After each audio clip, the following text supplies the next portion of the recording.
If you had any brains, do you know what you'd do? You'd go right to Pilchard and Wren and tell them you want to fly with me. And get shot down with you every time you go up. What's the fun in that? That's just why you ought to do it, Orr insisted. I guess I'm just about the best pilot around now when it comes to ditching or making crash landings. It would be good practice for you. Good practice for what? Good practice in case you ever have to ditch or make a crash landing. Have you got another bottle of beer for me? Yossarian asked morosely. Do you want to bust it down on my head? This time Yossarian did laugh. Like that whore in that apartment in Rome? Orr sniggered lewdly, his bulging crabapple cheeks blowing outward with pleasure. Do you really want to know why she was hitting me over the head with her shoe? He teased. I do know, Yossarian teased back. Nately's whore told me. Orr grinned like a gargoyle. No, she didn't. Yossarian felt sorry for Orr. Orr was so small and ugly. Who would protect him if he lived? Who would protect a warm-hearted, simple-minded gnome like Orr from rowdies and cliques, and from expert athletes like Appleby who had flies in their eyes and would walk right over him with swaggering conceit and self-assurance every chance they got? Yossarian worried frequently about Orr.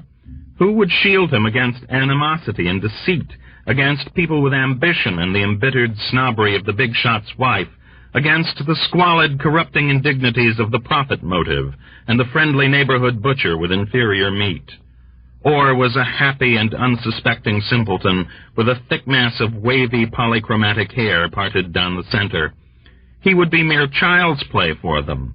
They would take his money, screw his wife, and show no kindness to his children. Yossarian felt a flood of compassion sweep over him. Orr was an eccentric midget, a freakish, likable dwarf with a smutty mind and 1,000 valuable skills that would keep him in a low-income group all his life. He could use a soldering iron and hammer 2 boards together so that the wood did not split and the nails did not bend. He could drill holes. He had built a good deal more in the tent while Yossarian was away in the hospital.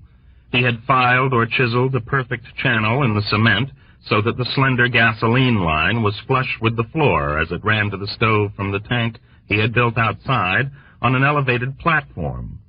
He had constructed andirons for the fireplace out of excess bomb parts, and had filled them with stout silver logs, and he had framed with stained wood the photographs of girls with big breasts he had torn out of cheesecake magazines and hung over the mantelpiece. Or could open a can of paint. He could mix paint, thin paint, remove paint. He could chop wood and measure things with a ruler. He knew how to build fires. He could dig holes, and he had a real gift for bringing water for them, both in cans and canteens, from the tanks near the mess hall. He could engross himself in an inconsequential task for hours without growing restless or bored, as oblivious to fatigue as the stump of a tree, and almost as taciturn. He had an uncanny knowledge of wildlife, and was not afraid of dogs or cats or beetles or moths, or of foods like scrod or tripe. Yossarian sighed drearily and began brooding about the rumored mission to Bologna.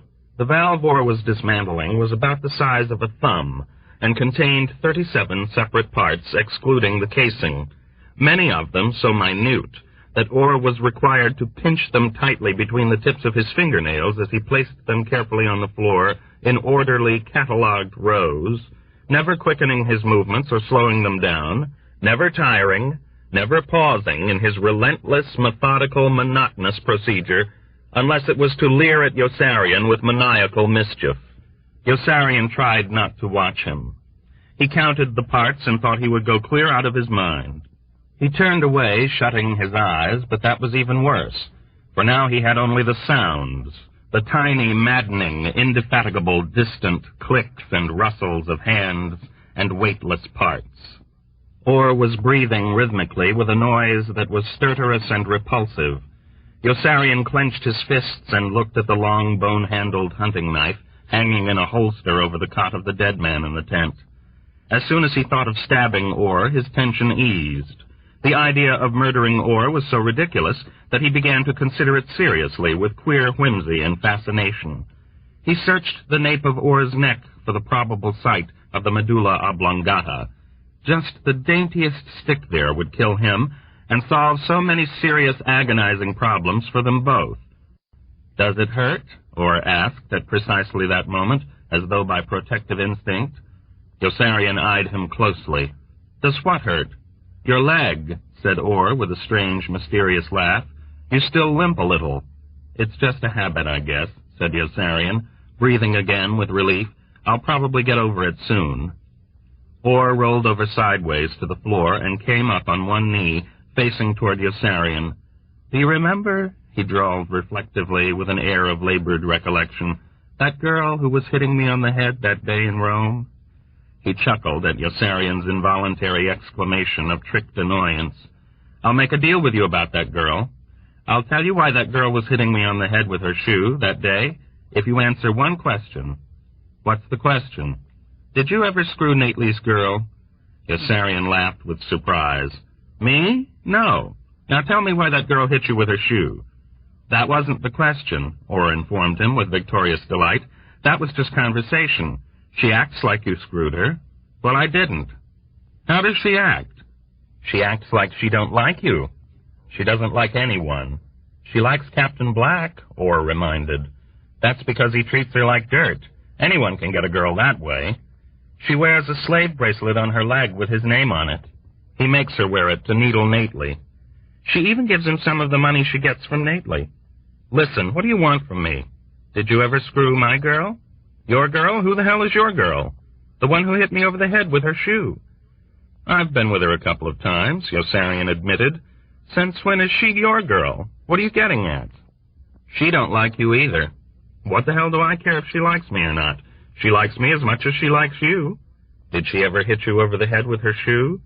"Or I'm tired. Why don't you leave me alone?" "How about that skinny countess in Rome and her skinny daughter-in-law?"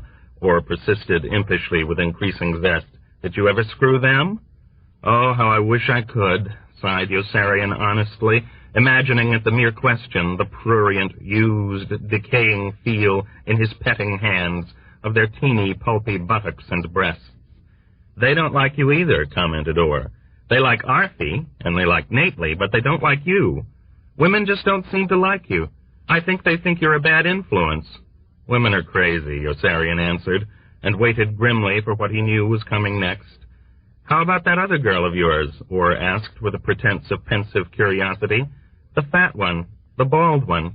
You know, that fat bald one in Sicily with the turban, who kept sweating all over us all night long.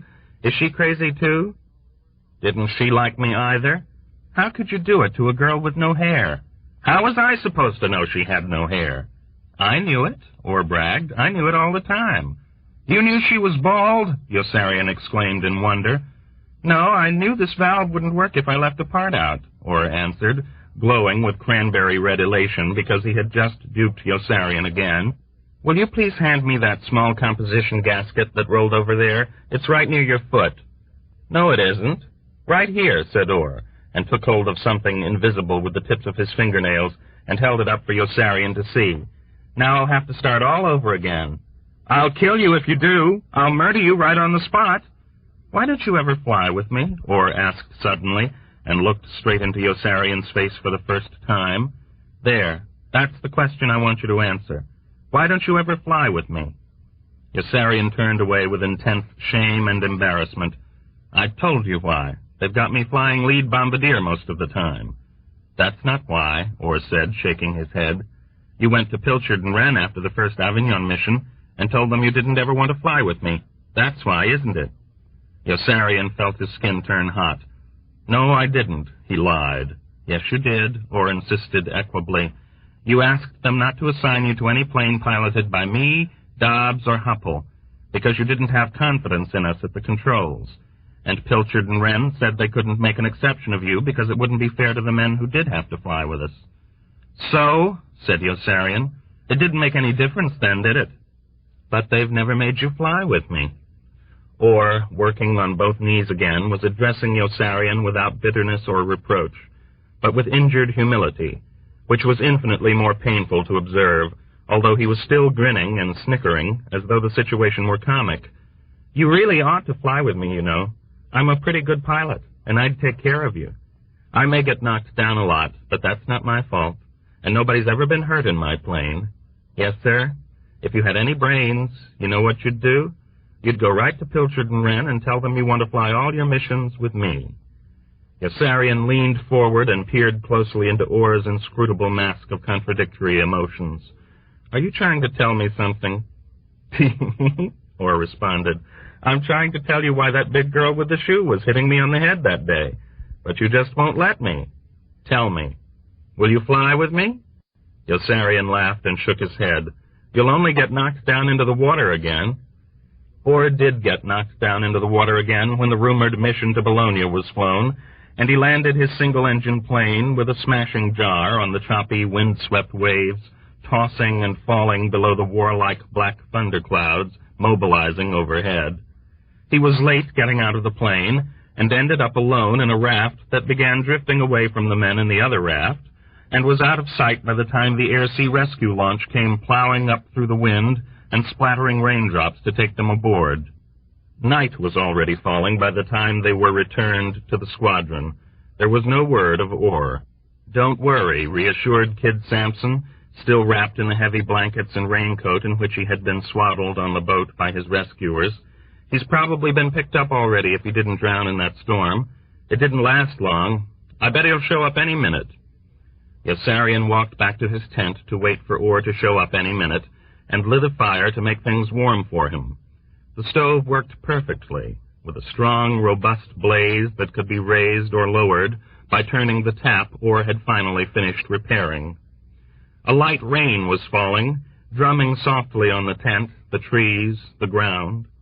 Yossarian cooked a can of hot soup to have ready for Orr, and ate it all himself as the time passed.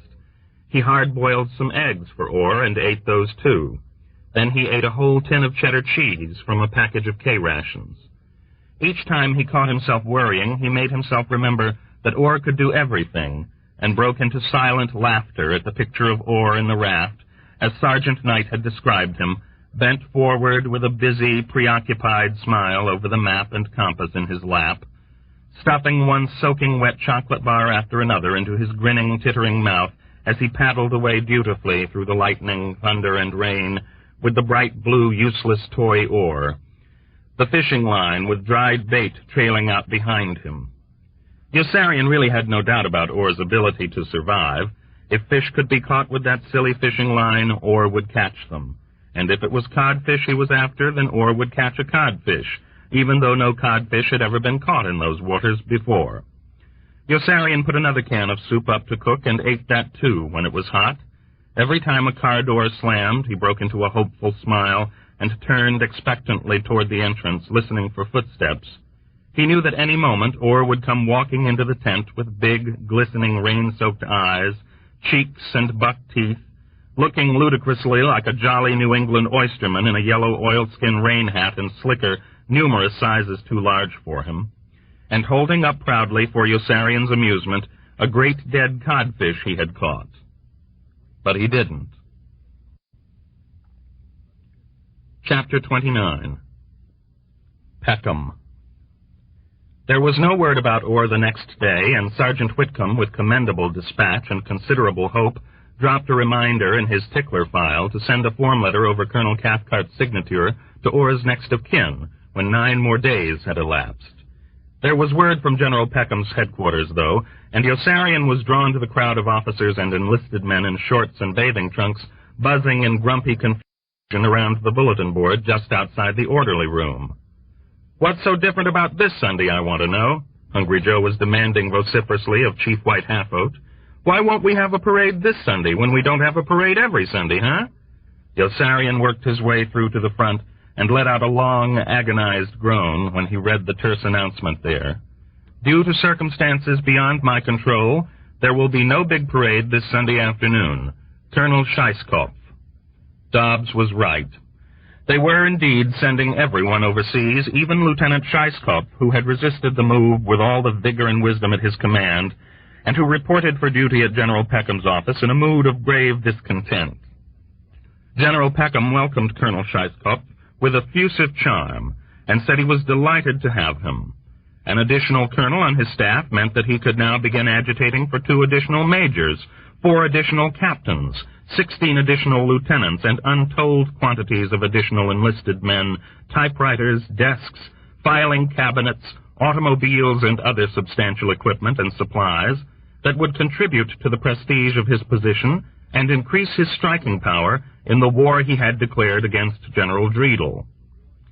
He now had 2 full colonels. General Dreedel had only 5, and 4 of those were combat commanders. With almost no intriguing at all, General Peckham had executed a maneuver that would eventually double his strength, and General Dreedel was getting drunk more often. The future looked wonderful, and General Peckham contemplated his bright new colonel enchantedly with an effulgent smile. In all matters of consequence, General P.P. Peckham was, as he always remarked when he was about to criticize the work of some close associate publicly, a realist. He was a handsome, pink-skinned man of 53. His manner was always casual and relaxed, and his uniforms were custom-made. He had silver-gray hair, slightly myopic eyes, and thin, overhanging, sensual lips. He was a perceptive, graceful, sophisticated man who was sensitive to everyone's weaknesses but his own, and found everyone absurd but himself. General Peckham laid great fastidious stress on small matters of taste and style. He was always augmenting things. Approaching events were never coming, but always upcoming. It was not true that he wrote memorandums praising himself and recommending that his authority be enhanced to include all combat operations. He wrote memoranda, and the prose in the memoranda of other officers was always turgid, stilted, or ambiguous. The errors of others were inevitably deplorable. Regulations were stringent, and his data never was obtained from a reliable source, but always were obtained. General Peckham was frequently constrained.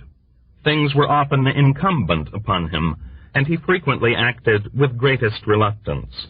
It never escaped his memory that neither black nor white was a color, and he never used verbal when he meant oral. He could quote glibly from Plato, Nietzsche, Montaigne, Theodore Roosevelt, the Marquis de Sade, and Warren G. Harding. A virgin audience, like Colonel Scheisskopf, was grist for General Peckham's mill.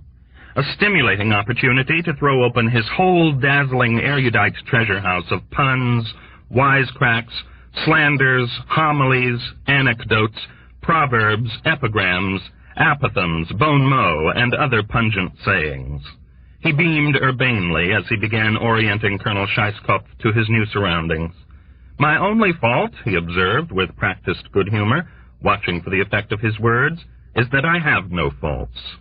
Colonel Scheisskopf didn't laugh, and General Peckham was stunned. A heavy doubt crushed his enthusiasm. He had just opened with one of his most trusted paradoxes, and he was positively alarmed that not the slightest flicker of acknowledgment had moved across that impervious face, which began to remind him suddenly, in hue and texture, of an unused soap eraser. Perhaps Colonel Scheisskopf was tired. General Peckham granted to himself charitably. He had come a long way, and everything was unfamiliar. General Peckham's attitude toward all the personnel in his command, officers and enlisted men, was marked by the same easy spirit of tolerance and permissiveness. He mentioned often that if the people who worked for him met him halfway, he would meet them more than halfway, with the result, as he always added with an astute chuckle, that there was never any meeting of the minds at all. General Peckham thought of himself as aesthetic and intellectual. When people disagreed with him, he urged them to be objective.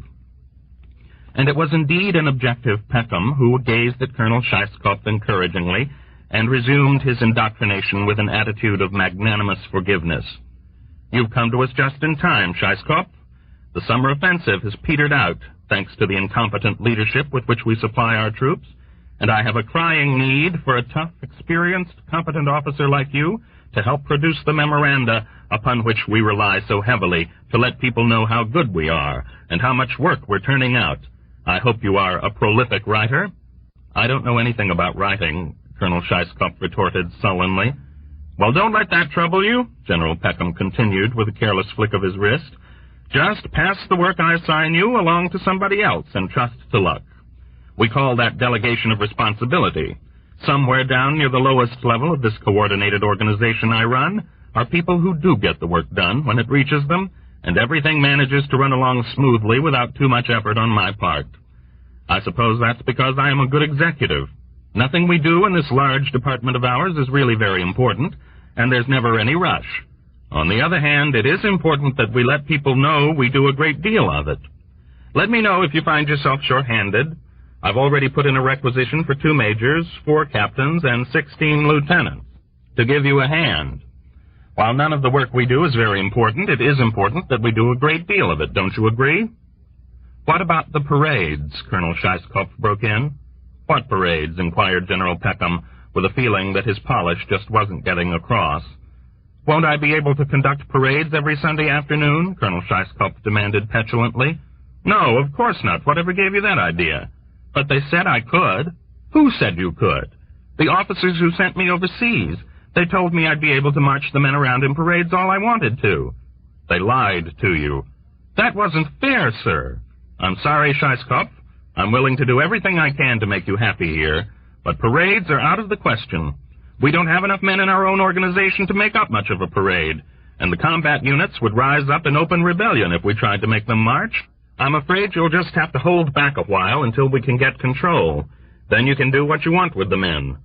What about my wife? Colonel Scheisskopf demanded with disgruntled suspicion. I'll still be able to send for her, won't I?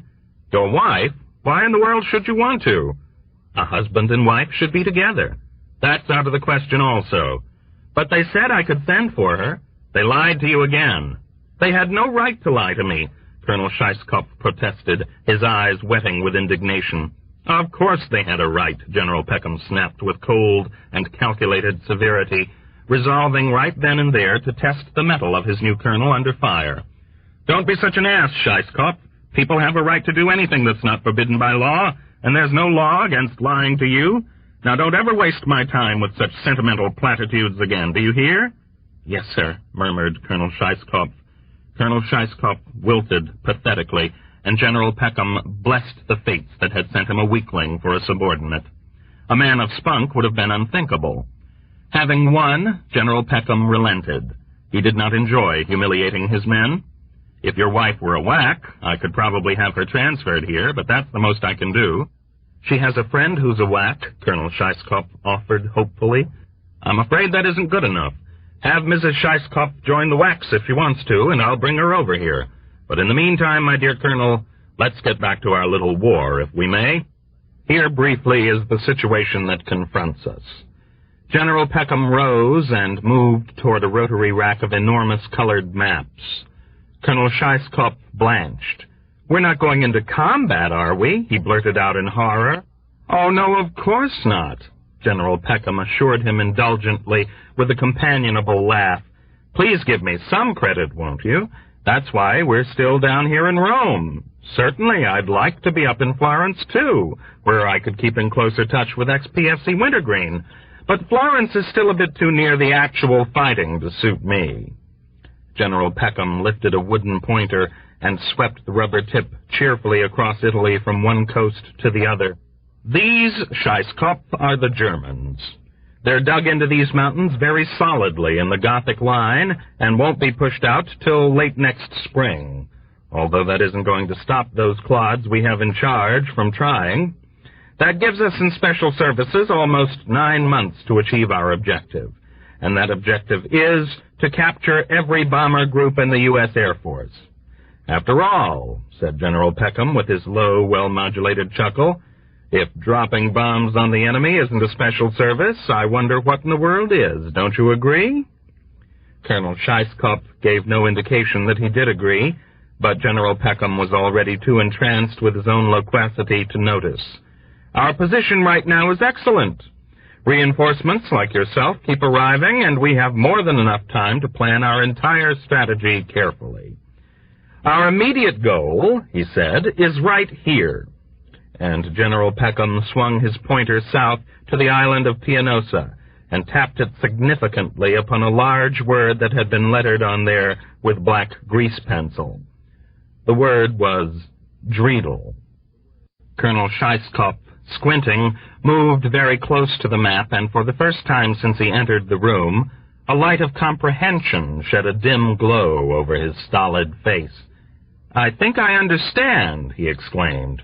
"Yes, I know I understand. Our first job is to capture Dreidel away from the enemy, right?" General Peckham laughed benignly. "No, Scheisskopf. Dreidel's on our side, and Dreidel is the enemy. General Dreidel commands 4 bomb groups that we simply must capture in order to continue our offensive. Conquering General Dreidel will give us the aircraft and vital bases we need to carry our operations into other areas.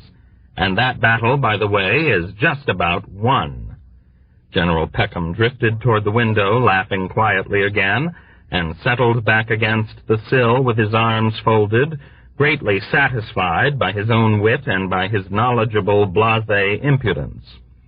The skilled choice of words he was exercising was exquisitely titillating. General Peckham liked listening to himself talk, liked most of all listening to himself talk about himself. "General Dreidel simply doesn't know how to cope with me," he gloated. "I keep invading his jurisdiction with comments and criticisms that are really none of my business, and he doesn't know what to do about it. When he accuses me of seeking to undermine him, I merely answer that my only purpose in calling attention to his errors is to strengthen our war effort by eliminating inefficiency. Then I ask him innocently if he's opposed to improving our war effort. Oh, he grumbles, and he bristles, and he bellows, but he's really quite helpless. He's simply out of style. He's turning into quite a souse, you know. The poor blockhead shouldn't even be a general. He has no tone at all. Thank God he isn't going to last." General Peckham chuckled with jaunty relish and sailed smoothly along toward a favorite learned allusion. "I sometimes think of myself as Fortinbras, in the play Hamlet by William Shakespeare, who just keeps circling and circling around the action until everything else falls apart, and then strolls in at the end to pick up all the pieces for himself. Shakespeare is—" "I don't know anything about plays," Colonel Scheisskopf broke in bluntly. General Peckham looked at him with amazement. Never before had a reference of his to Shakespeare's hallowed Hamlet been ignored and trampled upon with such rude indifference. He began to wonder with genuine concern just what sort of shithead the Pentagon had foisted on him. "What do you know about?" he asked acidly. "Parades," answered Colonel Scheisskopf eagerly. "Will I be able to send out memos about parades? As long as you don't schedule any." General Peckham returned to his chair, still wearing a frown. "And as long as they don't interfere with your main assignment of recommending that the authority of special services be expanded to include combat activities. Can I schedule parades and then call them off?" General Peckham brightened instantly. "Why, that's a wonderful idea. But just send out weekly announcements postponing the parades. Don't even bother to schedule them. That would be infinitely more disconcerting." General Peckham was blossoming spryly with cordiality again. "Yes, Scheisskopf," he said, "I think you've really hit on something. After all, what combat commander could possibly quarrel with us for notifying his men that there won't be a parade that coming Sunday? We'd be merely stating a widely known fact. But the implication is beautiful. Yes, positively beautiful. We're implying that we could schedule a parade if we chose to. I'm going to like you, Scheisskopf. Stop in and introduce yourself to Colonel Cargill and tell him what you're up to. I know you two will like each other." Colonel Cargill came storming into General Peckham's office a minute later in a furor of timid resentment. "I've been here longer than Scheisskopf," he complained. "Why can't I be the one to call off the parades?" "Because Scheisskopf has experience with parades and you haven't. You can call off USO shows if you want to. In fact, why don't you? Just think of all the places that won't be getting a USO show on any given day. Think of all the places each big-name entertainer won't be visiting. Yes, Cargill, I think you've hit on something. I think you've just thrown open a whole new area of operation for us. Tell Colonel Scheisskopf I want him to work along under your supervision on this, and send him in to see me when you're through giving him instructions."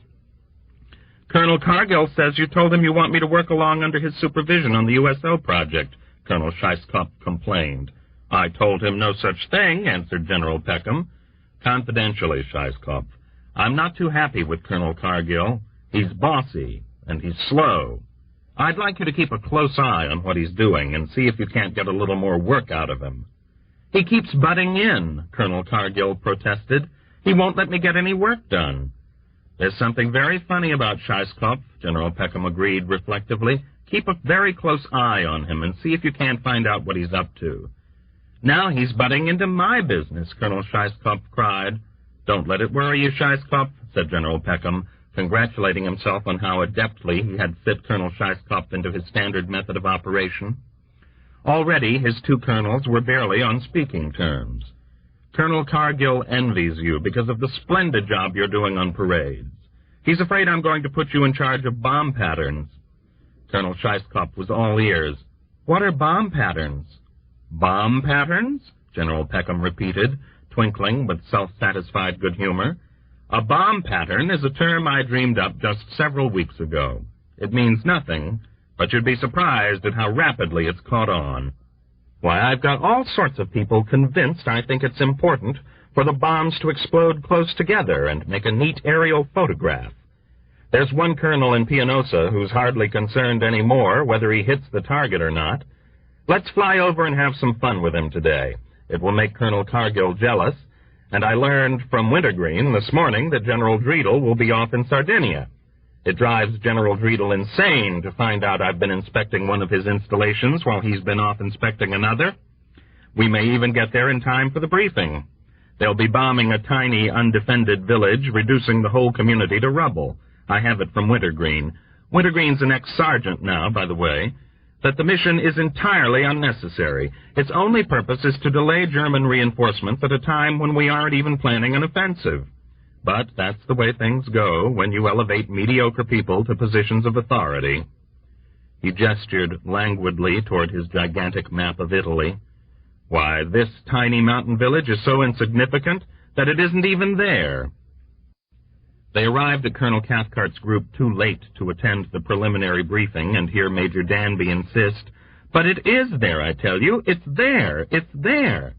"It's where?" Dunbar demanded defiantly, pretending not to see. "It's right there on the map where this road makes this slight turn. Can't you see this slight turn on your map?" "No, I can't see it." "I can see it," volunteered Havermeyer, and marked the spot on Dunbar's map. "And here's a good picture of the village right on these photographs. I understand the whole thing. The purpose of the mission is to knock the whole village sliding down the side of the mountain and create a roadblock that the Germans will have to clear. Is that right?" "That's right," said Major Danby, mopping his perspiring forehead with his handkerchief. "I'm glad somebody here is beginning to understand. These two armored divisions will be coming down from Austria into Italy along this road. The village is built on such a steep incline that all the rubble from the houses and other buildings you destroy will certainly tumble right down and pile up on the road." "What the hell difference will it make?" Dunbar wanted to know, as Yossarian watched him excitedly with a mixture of awe and adulation. "It will only take them a couple of days to clear it." Major Danby was trying to avoid an argument. "Well, it apparently makes some difference to headquarters," he answered in a conciliatory tone. "I suppose that's why they ordered the mission." "Have the people in the village been warned?" asked McWatt. Major Danby was dismayed that McWatt, too, was registering opposition. "No, I don't think so." "Haven't we dropped any leaflets telling them that this time we'll be flying over to hit them?" asked Yossarian. "Can't we even tip them off so they'll be out of the way?" "No, I don't think so." Major Danby was sweating some more and still shifting his eyes about uneasily. "The Germans might find out and choose another road. I'm not sure about any of this. I'm just making assumptions." "They won't even take shelter," Dunbar argued bitterly. "They'll pour out into the streets to wave when they see our planes coming. All the children and dogs and old people. Jesus Christ, why can't we leave them alone?" "Why can't we create the roadblock somewhere else?" asked McWatt. "Why must it be there?" "I don't know," Major Danby answered unhappily. "I don't know. Look, fellas, we've got to have some confidence in the people above us who issue our orders. They know what they're doing." "The hell they do," said Dunbar. "What's the trouble?" inquired Colonel Corn, moving leisurely across the briefing room with his hands in his pockets and his tan shirt baggy. "Oh, no trouble, Colonel," said Major Danby, trying nervously to cover up. "We're just discussing the mission." "They don't want to bomb the village," Havermeyer snickered, giving Major Danby away. "You prick," Yossarian said to Havermeyer. "You leave Havermeyer alone," Colonel Corn ordered Yossarian curtly. He recognized Yossarian as the drunk who had accosted him roughly at the officers' club one night before the mission to Bologna, and he swung his displeasure prudently to Dunbar. "Why don't you want to bomb the village?" "It's cruel, that's why." "Cruel?" asked Colonel Corn with cold good humor, frightened only momentarily by the uninhibited vehemence of Dunbar's hostility. "Would it be any less cruel to let those 2 German divisions down to fight with our troops? American lives are at stake, too, you know. Would you rather see American blood spilled?" "American blood is being spilled, but those people are living up there in peace. Why can't we leave them the hell alone?" "Yes, it's easy for you to talk," Colonel Corn jeered. "You're safe here in Pianosa. It won't make any difference to you when these German reinforcements arrive, will it?"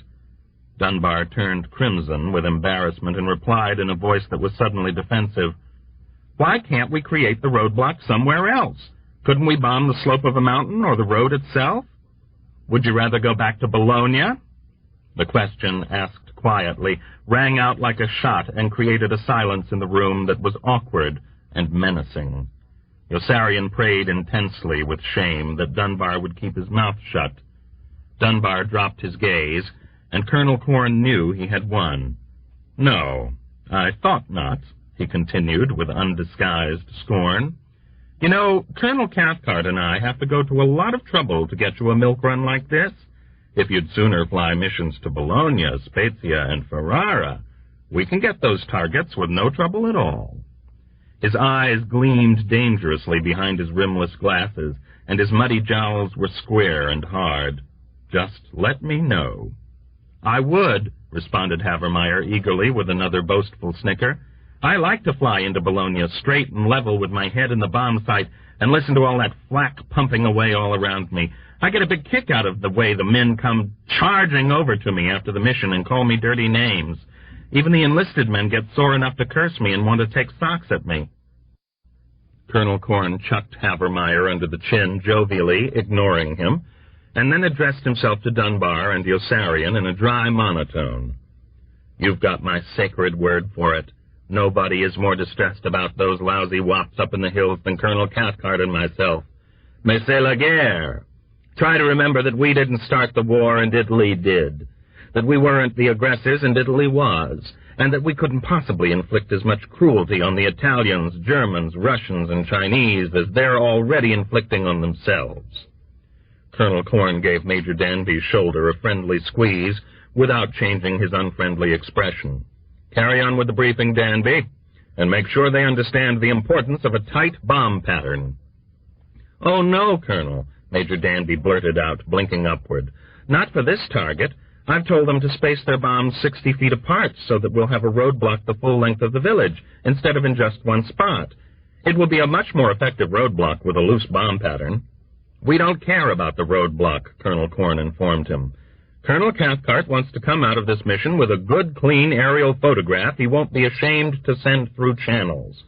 Don't forget that General Peckham will be here for the full briefing, and you know how he feels about bomb patterns.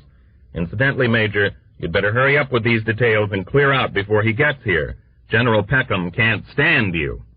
"Oh, no, Colonel," Major Danby corrected obligingly. "It's General Dreedel who can't stand me." "General Peckham can't stand you either. In fact, no one can stand you. Finish what you're doing, Danby, and disappear. I'll conduct the briefing." "Where's Major Danby?" Colonel Cathcart inquired after he had driven up for the full briefing with General Peckham and Colonel Scheisskopf. "He asked permission to leave as soon as he saw you driving up," answered Colonel Corn. "He's afraid General Peckham doesn't like him. I was going to conduct the briefing anyway. I do a much better job." "Splendid," said Colonel Cathcart.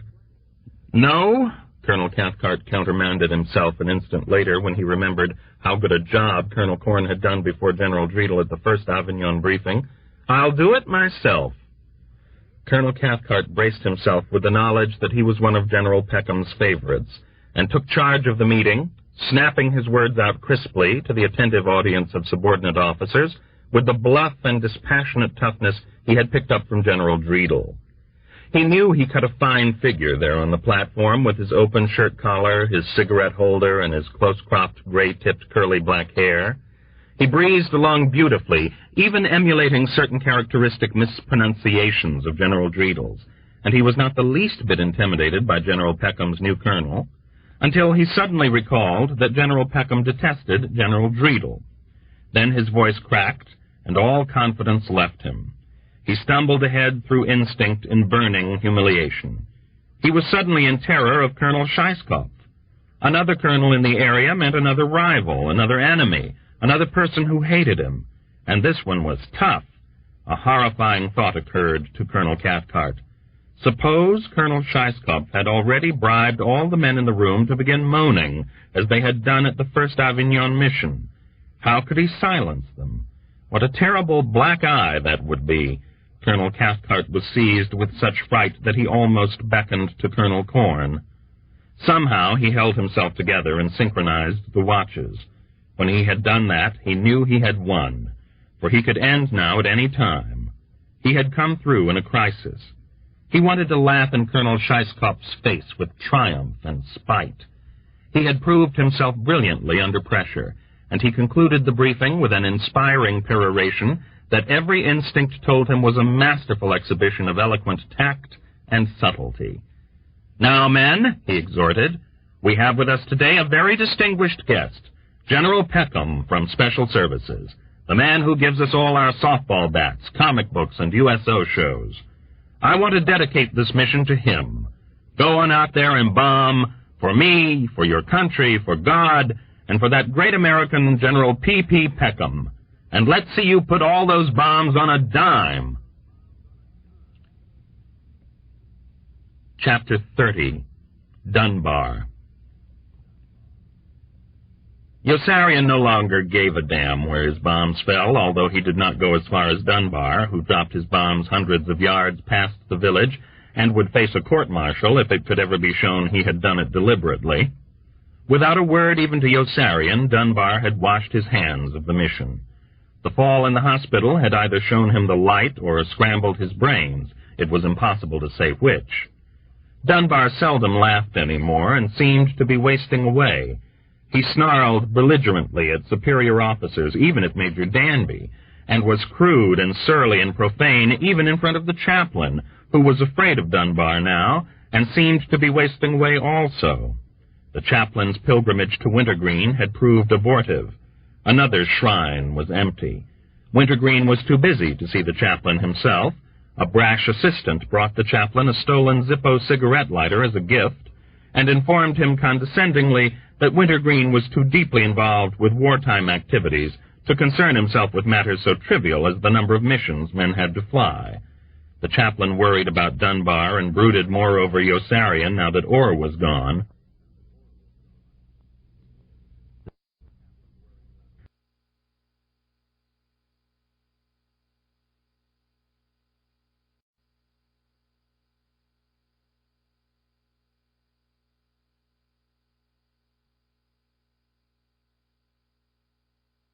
The chaplain worried about Dunbar and brooded more over Yossarian now that Orr was gone. To the chaplain, who lived by himself in a spacious tent, whose pointy top sealed him in gloomy solitude each night like the cap of a tomb, it seemed incredible that Yossarian really preferred living alone and wanted no roommates.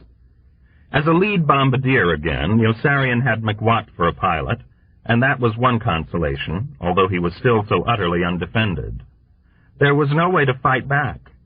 He could not even see McWatt and the co-pilot from his post in the nose. All he could ever see was Arthie, with whose fustian, moon-faced ineptitude he had finally lost all patience. And there were minutes of agonizing fury and frustration in the sky when he hungered to be demoted again to a wing plane with a loaded machine gun in the compartment instead of the precision bomb sight that he really had no need for. A powerful, heavy 50-caliber machine gun he could seize vengefully in both hands and turn loose savagely against all the demons tyrannizing him. at the smoky black puffs of the flak itself, at the German anti-aircraft gunners below, whom he could not even see and could not possibly harm with his machine gun, even if he ever did take the time to open fire. At Havermeyer and Appleby in the lead plane for their fearless, straight and level bomb run on the second mission to Bologna, where the flak from 224 cannons had knocked out one of Orr's engines for the very last time, and sent him down ditching into the sea between Genoa and La Spezia just before the brief thunderstorm broke. Actually, there was not much he could do with that powerful machine gun, except load it and test fire a few rounds. It was no more use to him than the bomb sight. He could really cut loose with it against attacking German fighters, but there were no German fighters anymore, and he could not even swing it all the way around into the helpless faces of pilots like Huppel and Dobbs, or order them back down carefully to the ground, as he had once ordered Kid Sampson back down, which is exactly what he did want to do to Dobbs and Huppel on the hideous first mission to Avignon, the moment he realized the fantastic pickle he was in. The moment he found himself aloft in a wing plane with Dobbs and Huppel in the flight headed by Havermeyer and Appleby. Dobbs and Huppel? Huppel and Dobbs? Who were they? What preposterous madness to float in thin air 2 miles high on an inch or two of metal, sustained from death by the meager skill and intelligence of 2 vapid strangers, a beardless kid named Huppel and a nervous nut like Dobbs, who really did go nuts right there in the plane, running amuck over the target without leaving his co-pilot's seat and grabbing the controls from Huppel to plunge them all down into that chilling dive that tore Yossarian's headset loose and brought them right back inside the dense flak from which they had almost escaped. The next thing he knew, another stranger, a radio gunner named Snowden, was dying in back. It was impossible to be positive that Dobbs had killed him, for when Yossarian plugged his headset back in, Dobbs was already on the intercom pleading for someone to go up front and help the bombardier. And almost immediately Snowden broke in, whimpering, "Help me. Please help me. I'm cold. I'm cold." And Yossarian crawled slowly out of the nose and up on the top of the bomb bay and wriggled back into the rear section of the plane, passing the first aid kit on the way that he had to return for, to treat Snowden for the wrong wound, the yawning red melon-shaped hole as big as a football in the outside of his thigh, the unsevered, blood-soaked muscle fibers inside pulsating weirdly like blind things with lives of their own, the oval, naked wound that was almost a foot long and made Yossarian moan in shock and sympathy the instant he spied it, and nearly made him vomit. And the small, slight tail gunner was lying on the floor beside Snowden in a dead faint, his face as white as a handkerchief, so that Yossarian sprang forward with revulsion to help him first. Yes, in the long run he was much safer flying with McWatt, and he was not even safe with McWatt, who loved flying too much, and went buzzing boldly inches off the ground with Yossarian in the nose on the way back from the training flight to break in the new bombardier and the whole replacement crew Colonel Cathcart had obtained after Orr was lost.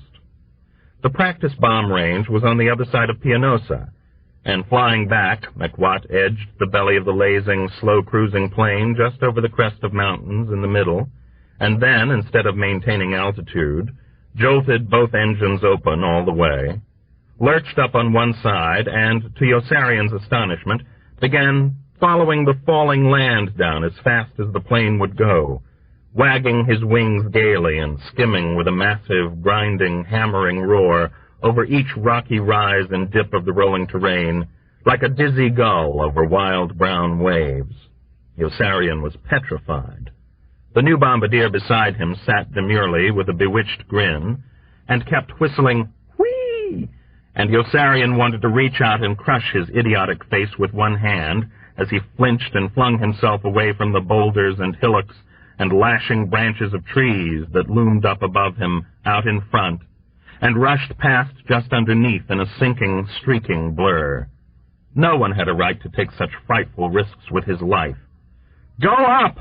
Go up! Go up!" he shouted frantically at McWatt, hating him venomously. But McWatt was singing buoyantly over the intercom and probably couldn't hear. Yossarian, blazing with rage and almost sobbing for revenge, hurled himself down into the crawlway and fought his way through against the dragging weight of gravity and inertia until he arrived at the main section and pulled himself up to the flight deck to stand trembling behind McWatt in the pilot's seat. He looked desperately about for a gun, a gray-black .45 automatic that he could cock and ram right up against the base of McWatt's skull. There was no gun. There was no hunting knife either, and no other weapon with which he could bludgeon or stab, and Yossarian grasped and jerked the collar of McWatt's coveralls in tightening fists and shouted to him to go up, go up. The land was still swimming by underneath and flashing by overhead on both sides. McWatt looked back at Yossarian and laughed joyfully as though Yossarian were sharing his fun. Yossarian slid both hands around McWatt's bare throat and squeezed. McWatt turned stiff. "Go up!" Yossarian ordered unmistakably through his teeth in a low, menacing voice, "or I'll kill you." Rigid with caution, McWatt cut the motors back and climbed gradually. Yossarian's hands weakened on McWatt's neck and slid down off his shoulders to dangle inertly. He was not angry anymore. He was ashamed. When McWatt turned, he was sorry the hands were his and wished there were some place where he could bury them. They felt dead. McWatt gazed at him deeply. There was no friendliness in his stare. "Boy," he said coldly, "you sure must be in pretty bad shape. You ought to go home." "They won't let me," Yossarian answered with averted eyes, and crept away. Yossarian stepped down from the flight deck and seated himself on the floor, hanging his head with guilt and remorse. He was covered with sweat. McWatt set course directly back toward the field. Yossarian wondered whether McWatt would now go to the operations tent to see Pilchard and Wren and request that Yossarian never be assigned to his plane again, just as Yossarian had gone surreptitiously to speak to them about Dobbs and Hupple and Orr, and unsuccessfully about Arfie. He had never seen McWatt look displeased before, had never seen him in any but the most light-hearted mood, and he wondered whether he had just lost another friend. But McWatt winked at him reassuringly as he climbed down from the plane, and joshed hospitably with the credulous new pilot and bombardier during the jeep ride back to the squadron, although he did not address a word to Yossarian until all four had returned their parachutes and separated, and the two of them were walking side by side toward their own row of tents. Then McWatt's sparsely freckled, tan, Scotch-Irish face broke suddenly into a smile, and he dug his knuckles playfully into Yossarian's ribs as though throwing a punch. "You louse," he laughed. "Were you really going to kill me up there?" Yossarian grinned penitently and shook his head. "No, I don't think so." "I didn't realize that you've got it so bad, boy. Why don't you talk to somebody about it?" "I talk to everybody about it. What the hell's the matter with you? Don't you ever hear me?" "I guess I never really believed you." "Aren't you ever afraid?" "Maybe I ought to be." "Not even on the missions?" "I guess I just don't have brains enough," McWatt laughed sheepishly. "There are so many ways for me to get killed," Yossarian commented, "and you had to find one more." McWatt smiled again. "Say, I bet it must really scare you when I buzz your tent, huh?" "It scares me to death. I've told you that." "I thought it was just the noise you were complaining about." McWatt made a resigned shrug. "Oh, well, what the hell," he sang. "I guess I'll just have to give it up." But McWatt was incorrigible, and while he never buzzed Yossarian's tent again, he never missed an opportunity to buzz the beach and roar like a fierce, low-flying thunderbolt over the raft in the water and the secluded hollow in the sand where Yossarian lay feeling up Nurse Duckett, or playing hearts, poker, or pinochle with Nately, Dunbar, and Hungry Joe. Yossarian met Nurse Duckett almost every afternoon that both were free, and came with her to the beach on the other side of the narrow swell of shoulder-high dunes, separating them from the area in which the other officers and enlisted men went swimming nude. Nately, Dunbar, and Hungry Joe would come there too.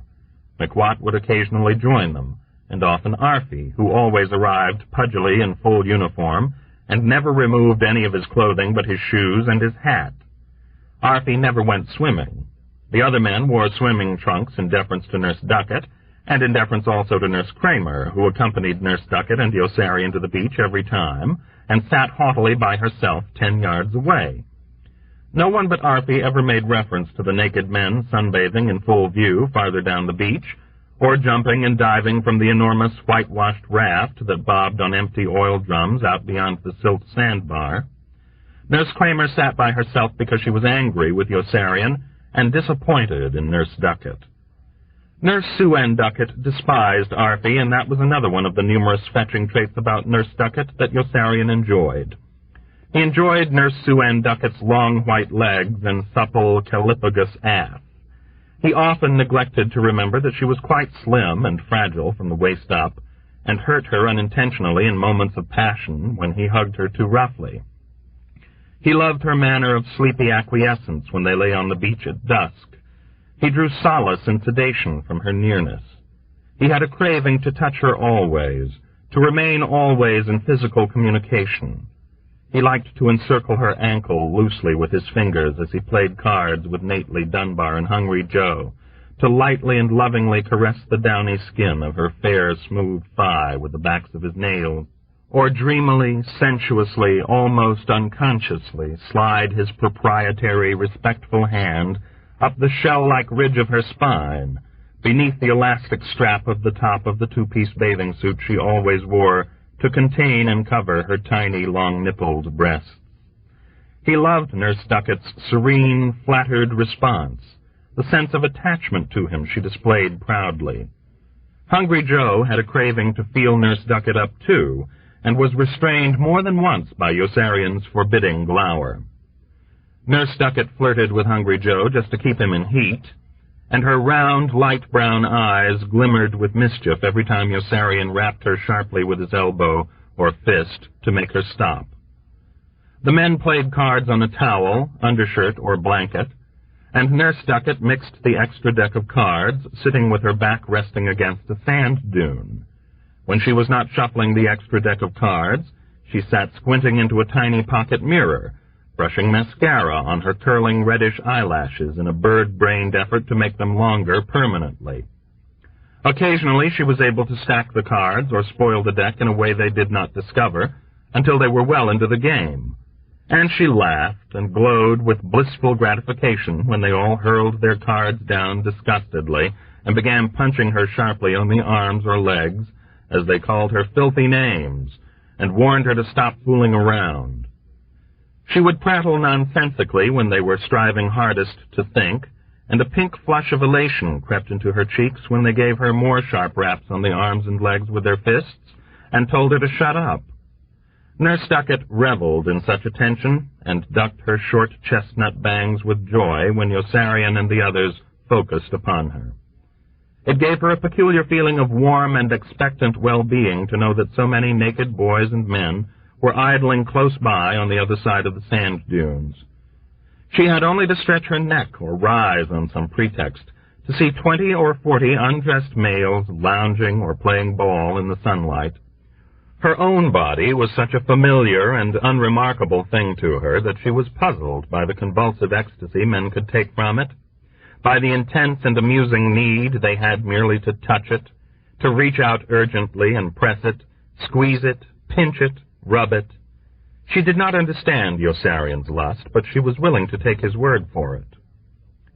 Evenings, when Yossarian felt horny, he brought Nurse Duckett to the beach with 2 blankets and enjoyed making love to her with most of their clothes on, more than he sometimes enjoyed making love to all the vigorous, bare, amoral girls in Rome. Frequently they went to the beach at night and did not make love, but just lay shivering between the blankets against each other to ward off the brisk, damp chill. The ink-black nights were turning cold, the stars frosty and fewer. The raft swayed in the ghostly trail of moonlight and seemed to be sailing away. A marked hint of cold weather penetrated the air. Other men were just starting to build stoves and came to Yossarian's tent during the day to marvel at Orr's workmanship. It thrilled Nurse Duckett rapturously that Yossarian could not keep his hands off her when they were together, although she would not let him slip them inside her bathing shorts during the day when anyone was near enough to see, not even when the only witness was Nurse Kramer, who sat on the other side of her sand dune with her reproving nose in the air and pretended not to see anything. Nurse Kramer had stopped speaking to Nurse Duckett, her best friend, because of her liaison with Yossarian, but still went everywhere with Nurse Duckett, since Nurse Duckett was her best friend. She did not approve of Yossarian or his friends. When they stood up and went swimming with Nurse Duckett, Nurse Kramer stood up and went swimming too, maintaining the same 10-yard distance between them, and maintaining her silence, snubbing them even in the water. When they laughed and splashed, she laughed and splashed. When they dived, she dived. When they swam to the sandbar and rested, Nurse Kramer swam to the sandbar and rested. When they came out, she came out, dried her shoulders with her own towel, and seated herself aloofly in her own spot, her back rigid and a ring of reflected sunlight burnishing her light blonde hair like a halo. Nurse Kramer was prepared to begin talking to Nurse Duckett again if she repented and apologized. Nurse Duckett preferred things the way they were. For a long time she had wanted to give Nurse Kramer a rap to make her shut up. Nurse Duckett found Yossarian wonderful, and was already trying to change him.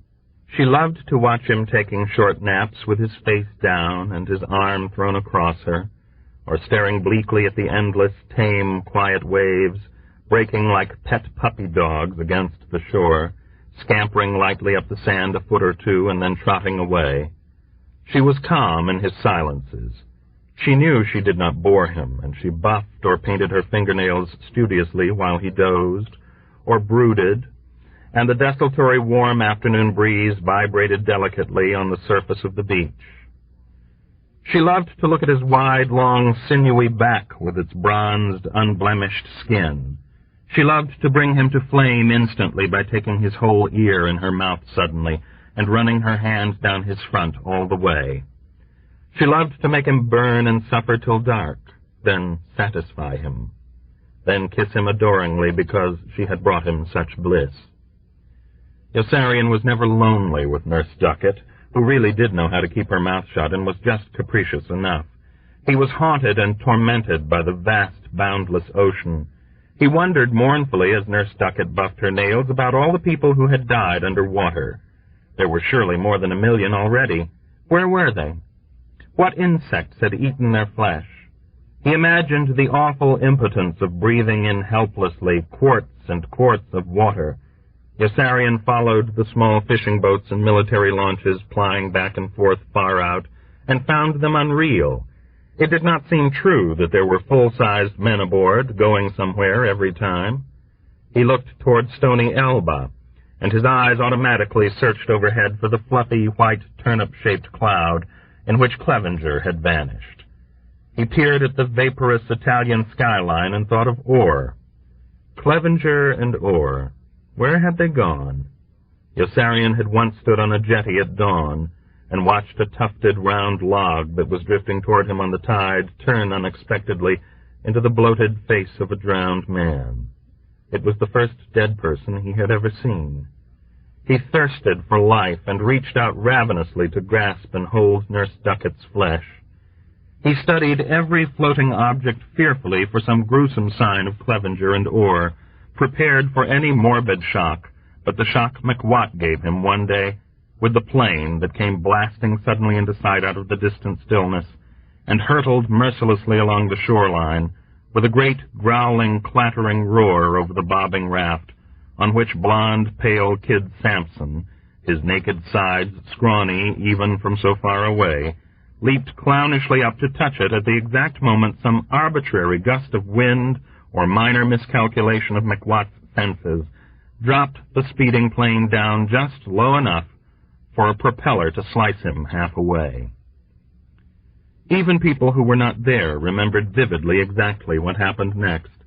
There was the briefest, softest, filtering audibly through the shattering, overwhelming howl of the plane's engines, and then there were just Kid Sampson's 2 pale, skinny legs, still joined by strings somehow at the bloody, truncated hips, standing stock still on the raft for what seemed a full minute or two before they toppled over backward into the water finally with a faint, echoing splash, and turned completely upside down, so that only the grotesque toes and the plaster-white soles of Kid Sampson's feet remained in view. On the beach all hell broke loose. Nurse Kramer materialized out of thin air suddenly, and was weeping hysterically against Yossarian's chest, while Yossarian hugged her shoulders and soothed her. His other arm bolstered Nurse Duckett, who was trembling and sobbing against him too, her long, angular face dead white. Everyone at the beach was screaming and running, and the men sounded like women. They scampered for their things in panic, stooping hurriedly, and looking askance at each gentle, knee-high wave bubbling in, as though some ugly, red, grisly organ like a liver or a lung might come washing right up against them.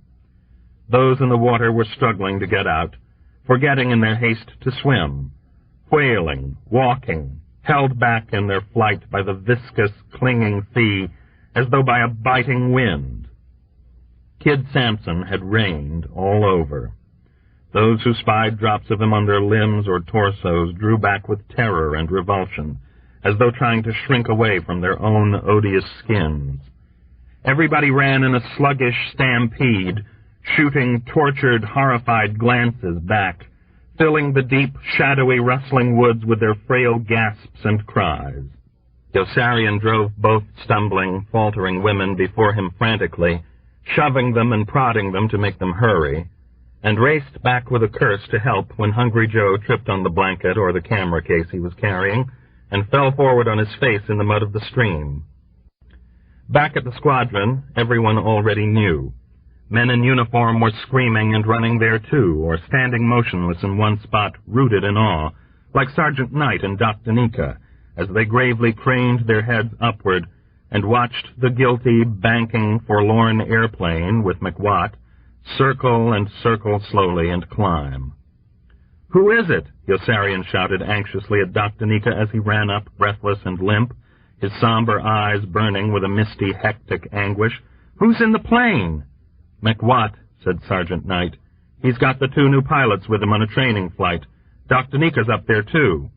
"I'm right here," contended Dr. Nika in a strange and troubled voice, darting an anxious look at Sergeant Knight.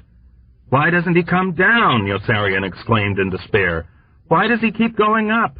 "He's probably afraid to come down," Sergeant Knight answered, without moving his solemn gaze from McWatt's solitary climbing airplane. "He knows what kind of trouble he's in." And McWatt kept climbing higher and higher, nosing his droning airplane upward evenly in a slow oval spiral that carried him far out over the water as he headed south and far in over the russet foothills when he had circled the landing field again and was flying north. He was soon up over 5,000 feet. His engines were soft as whispers. A white parachute popped open suddenly in a surprising puff. A second parachute popped open a few moments later and coasted down like the first, directly in toward the clearing of the landing strip. There was no motion on the ground. The plane continued south for 30 seconds more, following the same pattern, familiar and predictable now, and McWatt lifted a wing and banked gracefully around into his turn. "2 more to go," said Sergeant Knight. "McWatt and Dr. Nika." "I'm right here, Sergeant Knight," Dr. Nika told him plaintively. "I'm not in the plane." "Why don't they jump?" Sergeant Knight asked, pleading aloud to himself. "Why don't they jump?" "It doesn't make sense," grieved Dr. Nika, biting his lip. "It just doesn't make sense." But Yossarian understood suddenly why McWatt wouldn't jump, and went running uncontrollably down the whole length of the squadron after McWatt's plane, waving his arms and shouting up at him imploringly to come down. "McWatt, come down!" But no one seemed to hear, certainly not McWatt, and a great choking moan tore from Yossarian's throat as McWatt turned again, dipped his wings once in salute, decided, oh, well, what the hell, and flew into a mountain. Colonel Cathcart was so upset by the deaths of Kid Sampson and McWatt that he raised the missions to 65. Chapter 31. Mrs. Danica. When Colonel Cathcart learned that Dr. Nika, too, had been killed in McWatt's plane, he increased the number of missions to 70. The first person in the squadron to find out that Dr. Nika was dead was Sergeant Towser, who had been informed earlier by the man in the control tower that Dr. Nika's name was down as a passenger on the pilot's manifest McWatt had filed before taking off. Sergeant Towser brushed away a tear and struck Dr. Nika's name from the roster of squadron personnel. With lips still quivering, he rose and trudged outside reluctantly to break the bad news to Gus and Wes, discreetly avoiding any conversation with Dr. Nika himself as he moved by the flight surgeon's slight sepulchral figure, roosting despondently on his stool in the late afternoon sunlight between the orderly room and the medical tent. Sergeant Towser's heart was heavy. Now he had 2 dead men on his hands. Mudd, the dead man in Yossarian's tent who wasn't even there, and Dr. Nika, the new dead man in the squadron who most certainly was there and gave every indication of proving a still thornier administrative problem for him. Gus and Wes listened to Sergeant Towser with looks of stoic surprise and said not a word about their bereavement to anyone else until Dr. Nika himself came in about an hour afterward to have his temperature taken for the 3rd time that day and his blood pressure checked. The thermometer registered a half degree lower than his usual subnormal temperature of 96.8. Dr. Nika was alarmed. The fixed, vacant wooden stares of his 2 enlisted men were even more irritating than always. "God damn it," he expostulated politely in an uncommon excess of exasperation. "What's the matter with you 2 men anyway? It just isn't right for a person to have a low temperature all the time and walk around with a stuffed nose." Dr. Nika emitted a glum, self-pitying sniff and strolled disconsolately across the tent to help himself to some aspirin and sulfur pills and paint his own throat with argyrol. His downcast face was fragile and forlorn as a swallow's, and he rubbed the back of his arms rhythmically. "Just look how cold I am right now. You're sure you're not holding anything back?" "You're dead, sir," one of his 2 enlisted men explained. Dr. Nika jerked his head up quickly with resentful distrust. "What's that?" "You're dead, sir," repeated the other. "That's probably the reason you always feel so cold." "That's right, sir. You've probably been dead all this time and we just didn't detect it." "What the hell are you talking about?" Dr. Nika cried shrilly with a surging, petrifying sensation of some onrushing, unavoidable disaster. "It's true, sir," said one of the enlisted men. "The records show that you went up in McWatt's plane to collect some flight time. You didn't come down in a parachute, so you must have been killed in the crash." "That's right, sir," said the other. "You ought to be glad you've got any temperature at all." Dr. Nika's mind was reeling in confusion. "Have you both gone crazy?" he demanded. "I'm going to report this whole insubordinate incident to Sergeant Towser." "Sergeant Towser's the one who told us about it," said either Gus or Wes. "The War Department's even going to notify your wife." Dr. Nika yelped and ran out of the medical tent to remonstrate with Sergeant Towser, who edged away from him with repugnance, and advised Dr. Nika to remain out of sight as much as possible until some decision could be reached relating to the disposition of his remains. "Gee, I guess he really is dead," grieved one of his enlisted men in a low, respectful voice. "I'm going to miss him. He was a pretty wonderful guy, wasn't he?" "Yeah, he sure was," mourned the other. "But I'm glad the little fuck is gone. I was getting sick and tired of taking his blood pressure all the time." Mrs. Danica, Dr. Nika's wife, was not glad that Dr. Nika was gone, and split the peaceful Staten Island night with woeful shrieks of lamentation when she learned by War Department telegram that her husband had been killed in action. Women came to comfort her, and their husbands paid condolence calls and hoped inwardly that she would soon move to another neighborhood and spare them the obligation of continuous sympathy. The poor woman was totally distraught for almost a full week. Slowly, heroically, she found the strength to contemplate a future filled with dire problems for herself and her children.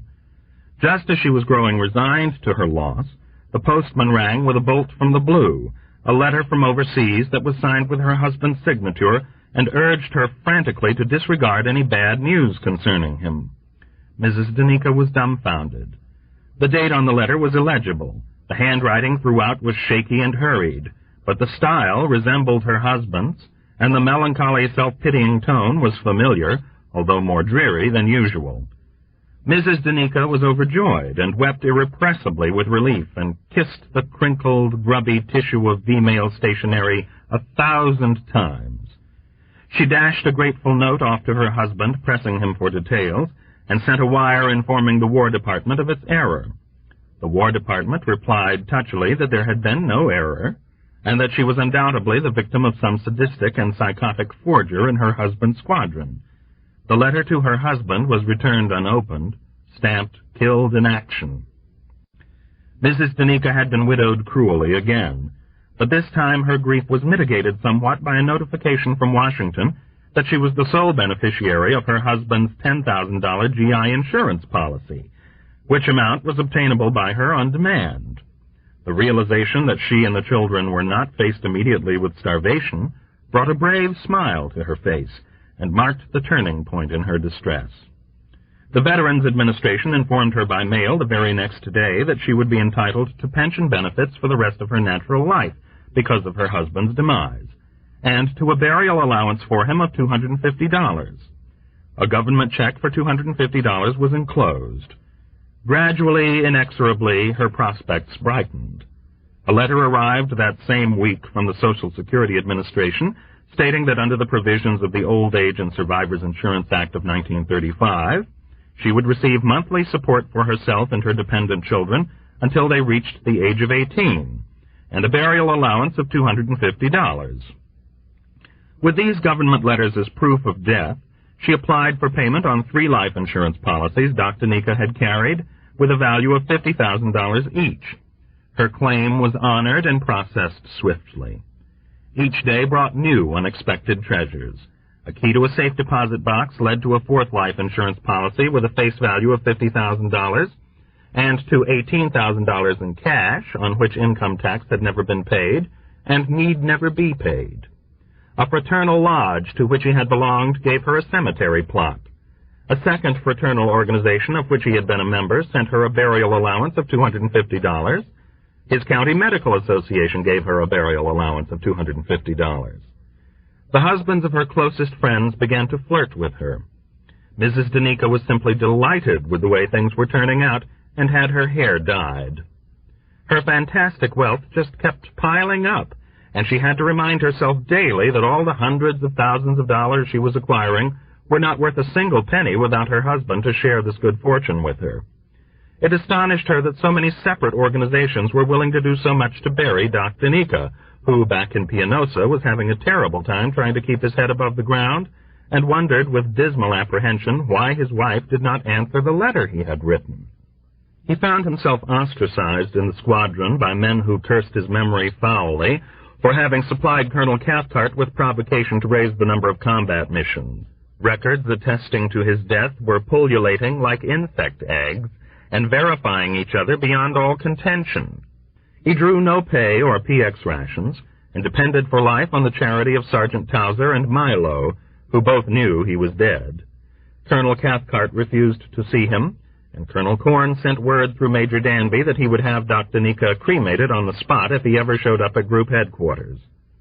Major Danby confided that Group was incensed with all flight surgeons because of Dr. Stubbs, the bushy-haired, baggy-chinned, slovenly flight surgeon in Dunbar's squadron, who was deliberately and defiantly brewing insidious dissension there by grounding all men with 60 missions on proper forms that were rejected by Group indignantly with orders restoring the confused pilots, navigators, bombardiers, and gunners to combat duty.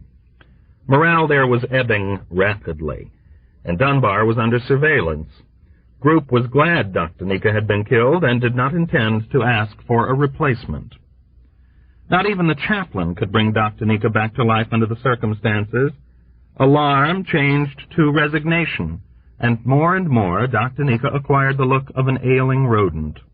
The sacks under his eyes turned hollow and black, and he padded through the shadows fruitlessly, like a ubiquitous spook. Even Captain Flume recoiled when Dr. Danica sought him out in the woods for help. Heartlessly, Gus and Wes turned him away from the medical tent, without even a thermometer for comfort. And then, only then, did he realize that to all intents and purposes he really was dead, and that he had better do something damned fast if he ever hoped to save himself. There was nowhere else to turn but to his wife, and he scribbled an impassioned letter begging her to bring his plight to the attention of the War Department, and urging her to communicate at once with his group commander, Colonel Cathcart, for assurances that no matter what else she might have heard, it was indeed he, her husband, Dr. Danica, who was pleading with her, and not a corpse or some impostor. Mrs. Danica was stunned by the depth of emotion in the almost illegible appeal. She was torn with compunction and tempted to comply, But the very next letter she opened that day was from that same Colonel Cathcart, her husband's group commander, and began, "Dear Mrs., Mr., Miss, or Mr. and Mrs. Danica, words cannot express the deep personal grief I experienced when your husband, son, father, or brother was killed, wounded, or reported missing in action." Mrs. Danica moved with her children to Lansing, Michigan, and left no forwarding address. Chapter 32. Yo-Yo's Roomies. Yossarian was warm when the cold weather came and whale-shaped clouds blew low through a dingy slate-gray sky, almost without end, like the droning dark iron flocks of B-17s and B-24 bombers from the long-range air bases in Italy the day of the invasion of southern France 2 months earlier. Everyone in the squadron knew that Kid Sampson's skinny legs had washed up on the wet sand to lie there and rot like a purple twisted wishbone. No one would go to retrieve them, not Gus or Wes or even the men in the mortuary at the hospital. Everyone made believe that Kid Sampson's legs were not there, that they had bobbed away south forever on the tide, like all of Clevenger and Orr. Now that bad weather had come, almost no one ever sneaked away alone anymore to peek through bushes like a pervert at the moldering stumps. There were no more beautiful days. There were no more easy missions. There was stinging rain and dull, chilling fog, and the men flew at week-long intervals whenever the weather cleared. At night the wind moaned. The gnarled and stunted tree trunks creaked and groaned and forced Yossarian's thoughts each morning, even before he was fully awake, back on Kid Sampson's skinny legs, bloating and decaying, as systematically as a ticking clock in the icy rain and wet sand, all through the blind, cold, gusty October nights. After Kid Sampson's legs, he would think of pitiful, whimpering Snowden freezing to death in the rear section of the plane, holding his eternal, immutable secret concealed inside his quilted armor-plate flak suit, until Yossarian had finished sterilizing and bandaging the wrong wound on his leg, and then spilling it out suddenly all over the floor. At night, when he was trying to sleep, Yossarian would call the roll of all the men, women, and children he had ever known who were now dead. He tried to remember all the soldiers, and he resurrected images of all the elderly people he had known when a child, all the aunts, uncles, neighbors, parents, and grandparents, his own and everyone else's, and all the pathetic, deluded shopkeepers who opened their small, dusty stores at dawn and worked in them foolishly until midnight. They were all dead, too. The number of dead people just seemed to increase, and the Germans were still fighting. Death was irreversible, he suspected, and he began to think he was going to lose. Yossarian was warm when the cold weather came because of Orr's marvelous stove, and he might have existed in his warm tent quite comfortably if not for the memory of Orr, and if not for the gang of animated roommates that came swarming inside rapaciously one day from the 2 full combat crews Colonel Cathcart had requisitioned and obtained in less than 48 hours as replacements for Kid Sampson and McWatt. Yossarian emitted a long, loud, croaking gasp of protest when he trudged in tiredly after a mission and found them already there. There were 4 of them, and they were having a whale of a good time as they helped each other set up their cots. They were horsing around. The moment he saw them, Yossarian knew they were impossible.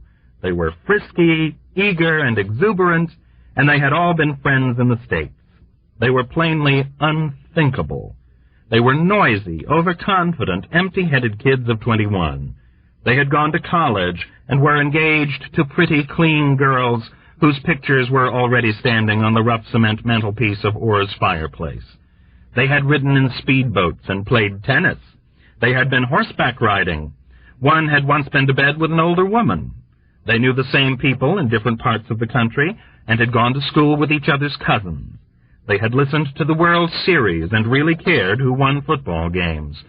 They were obtuse. Their morale was good. They were glad that the war had lasted long enough for them to find out what combat was really like. They were halfway through unpacking when Yossarian threw them out. They were plainly out of the question, Yossarian explained adamantly to Sergeant Towser, whose sallow equine face was despondent as he informed Yossarian that the new officers would have to be admitted. Sergeant Towser was not permitted to requisition another 6-man tent from group, while Yossarian was living in one alone. "I'm not living in this one alone," Yossarian said with a sulk. "I've got a dead man in here with me. His name is Mudd." "Please, sir," begged Sergeant Towser, sighing wearily with a sidelong glance at the 4 baffled new officers listening in mystified silence just outside the entrance. "Mudd was killed on the mission to Orvieto, you know that. He was flying right beside you. Then why don't you move his things out?" "Because he never even got here, Captain. Please don't bring that up again. You can move in with Lieutenant Nately if you like. I'll even send some men from the orderly room to transfer your belongings." But to abandon Orr's tent would be to abandon Orr, who would have been spurned and humiliated clannishly by these 4 simple-minded officers waiting to move in. It did not seem just that these boisterous, immature young men should show up after all the work was done and be allowed to take possession of the most desirable tent on the island. But that was the law, Sergeant Towser explained, and all Yossarian could do was glare at them in baleful apology as he made room for them, and volunteer helpful, penitent hints as they moved inside his privacy and made themselves at home. They were the most depressing group of people Yossarian had ever been with. They were always in high spirits. They laughed at everything.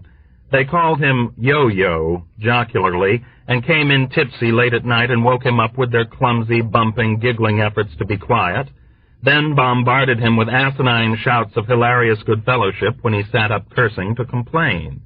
He wanted to massacre them each time they did. They reminded him of Donald Duck's nephews,